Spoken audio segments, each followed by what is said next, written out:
என் பேர் ஆயர், ஓய்வு பெற்றோர் அரசு ஊழியர் சங்கம், மயிலாடுதுறை. இப்போ தமிழ்நாட்டில் அல்லது இந்தியாவில் பாலியல் வன்கொடுமைகள் அதிகமாகிட்டுருக்கு. இதை தடுப்பதற்கு என்ன வழி என்று பார்க்கும்போது, முதலில் அந்த கல்வி, பாலியல் சம்பந்தப்பட்ட கல்வியை மாணவர்களுக்கு கல்வி நிலையத்திலே போதிக்கப்பட வேண்டும். அது என்னமோ மூடு மந்திரமாக வச்சிட்ருக்கிறதுங்கிறது அவர்களுக்கு ஒரு பிரமையை கொடுக்கிறது. அது மட்டும் இல்லை, மது அறிஞ்சிட்டு அதிகமாக இருக்கக்கூடியதில் நம்ம பார்க்குறோம். அவங்க செய்யக்கூடிய கொடுமைகள் தான் அதிகமாக இருந்துகிட்டு இருக்கு.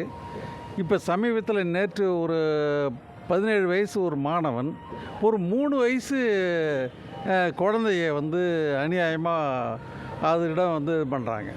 அப்போ அந்த பையனுக்கு அவனுக்கு நாம் என்ன செய்கிறோங்கிற ஒரு உணர்வில்லாத ஒரு சூழல் இருந்து கொண்டு இருக்கிறது. இதற்கு அரசு மற்றதெல்லாம் என்ன செய்ய முடியும்?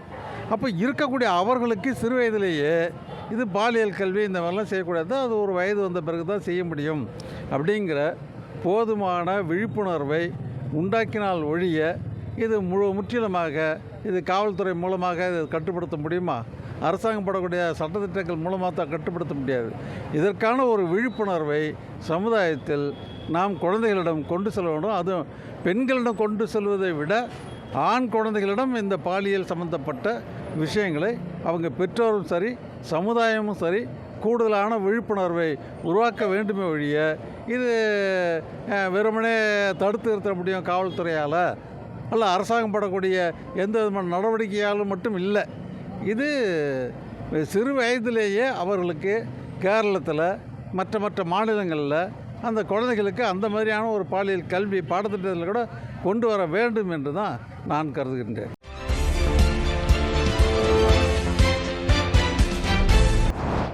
என் பெயர் விஆர் சுந்தரி. நான் ஊராட்சி ஒன்றிய தொடக்கப்பள்ளியில் கீழசிங்கனோடை பள்ளியில் தலைமை ஆசிரியராக பணியாற்றுகிறேன். இப்பொழுது பாலியல் வன்கொடுமை அதிகரித்துள்ள நிலைமையில் மாணவர்களுக்கு நல்ல தொடுதல் எது கெட்ட தொடுதல் எதுன்னு நாங்கள் சொல்லி கொடுத்துக்கிட்டு தான் இருக்கோம். இருந்தாலும் அதையும் மீறி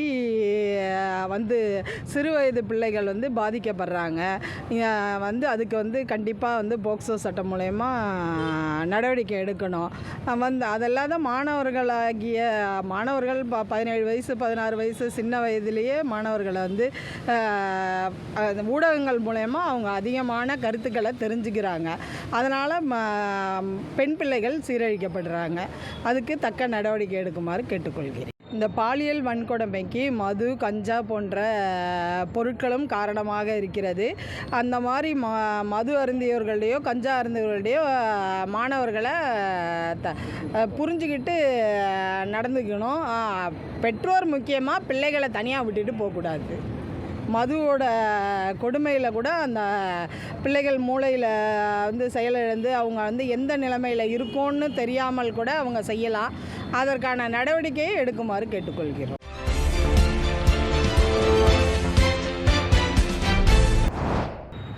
இந்த பாலியல் குற்றங்கள் அதிகப்படியாக நடப்பதற்கு குடும்பத்திலிருந்து அதனுடைய கல்வி வளர வேண்டும். ஆண் பெண் சமத்துவத்தை குடும்பத்திலிருந்து அதை பராமரிக்க வேண்டும். பெண்ணை கீழாகவும் ஆணை மேலாகவும் பார்க்கிற சமுதாயத்தில் ஆண்களுக்கு அதிகமான செல்லமும் பெண்களுக்கு தரக்குறைவான மரியாதையும் கொடுக்கிற இந்த காலத்தில்தான் ஆண்கள் ஒரு கட்டுப்பாடற்ற சூழ்நிலையில் வளர்கிறார்கள். அது ஒரு முதல் காரணமாக இன்றைக்கு இருக்கிறது. அடுத்தது, இன்றைக்கு இருக்கிற சமூக சூழ்நிலை, வேலையில்லாமை, படித்தும் வேலை இல்லாமல் இருக்கக்கூடிய இந்த சூழ்நிலையில் ஆண்கள் அதிகமாக போதை வசுக்கு ஆளாகிறார்கள். இந்த போதை வசுக்கு ஆளாகிற இந்த சூழ்நிலையில் அரசாங்கம் அதை ஒரு விழிப்புணர்வு பிரச்சாரமாக நடத்த வேண்டிய அரசாங்கம் அதுவே மதுக்கடைகளை நடத்துகிறது. எனவே மதுக்கடைகளை அது நடத்தி கொண்டு போதைக்கு எதிரான பிரச்சாரம் என்பது புண்ணியமற்றதாக கருதப்படுகிறது. எனவே இதுவும் ஒரு காரணமாக இன்றைக்கு இருக்கிறது.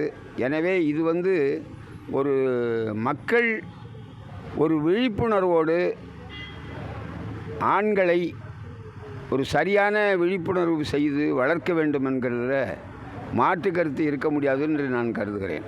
எனவே அவர்களுடைய கலாச்சாரம்தான் சீர்கெட்ட கலாச்சாரம். இந்த அளவுக்கு பெண்ணையும் ஆணையும் ஒரே சமயத்தில் ஒரே தட்டில் வைத்து பார்ப்பது இல்லாத சூழ்நிலையில்தான் அது ஒரு கொடூர சம்பவங்களாக பல இடங்களில் கூட்டு பாலியல், தனியார் பாலியல் இதுக்கெல்லாம் காரணமாக இருக்கிறது என்பதை இதன் மூலம் நான் தெரிவித்துள்ளேன்.